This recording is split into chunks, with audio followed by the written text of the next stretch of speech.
আসসালামু আলাইকুম। সুমি রান্নাঘর থেকে আরও একটি নতুন রেসিপি আপনাদের মাঝে শেয়ার করব। আজকে আপনাদের দেখাবো ঘরে বসে কিভাবে একসাথে 5টা পাউরুটি বানাতে পারেন। তাই আর দেরি না করে মূল ভিডিওতে চলে যায়।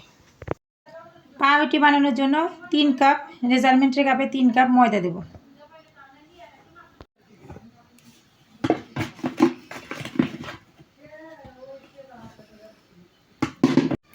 যে কাপ দিয়ে ময়দা দিয়েছি সেই কাপেরই 1 কাপ চিনি দেব।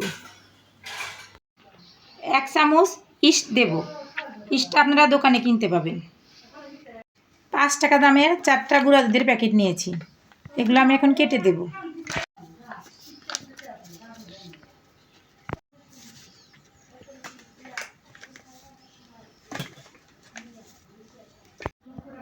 এক চামচ তেল দেব। 2টা ডিম আমি ভেঙে নিয়েছি, কুসুমটা আমি তুলে নেব। কুসুমটা পাউরুটির ভিতর দেব না, কুসুমটা দিলে ভালো লাগবে না খেতে পাউরুটি। ডিমের সাদা অংশটা দিয়ে দেব। এখন হাত দিয়ে আমি সবগুলো একসাথে উপকরণ একসাথে মাখিয়ে নেব। অল্প অল্প করে পানি দেব।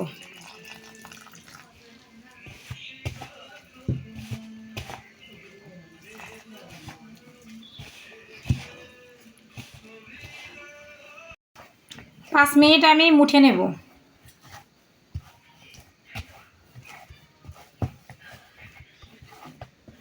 মুঠে নেওয়া হয়ে গেছে।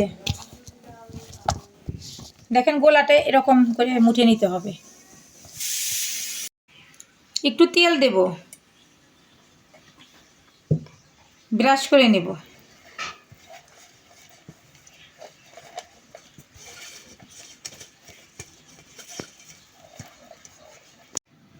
আমি 5টা লিচি কেটে নেব।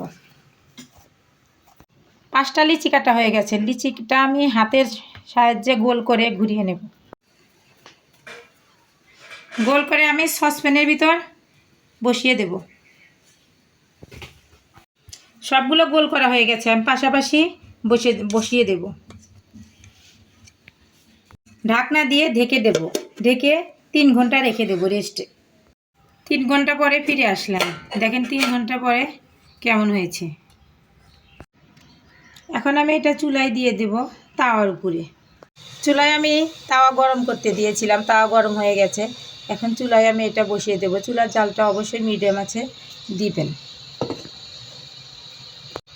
30 মিনিট আমি মিডিয়াম আছে রান্না করে নেব। আমি একটু তিল ভেজে নেব। তিল ভাজা হয়ে গেছে।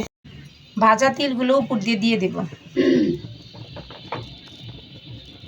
চুলা থেকে নামিয়ে এনেছি, দেখেন কতটা ফুলে কি সুন্দর হয়েছে।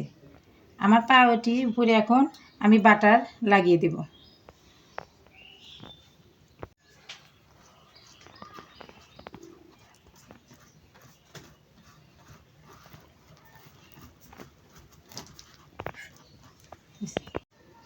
আমি একটা ছুরির সাহায্যে সাইড থেকে সুন্দরভাবে আগলা করে নেব। একটা প্লেটে আমি ঢেলে দেখাবো।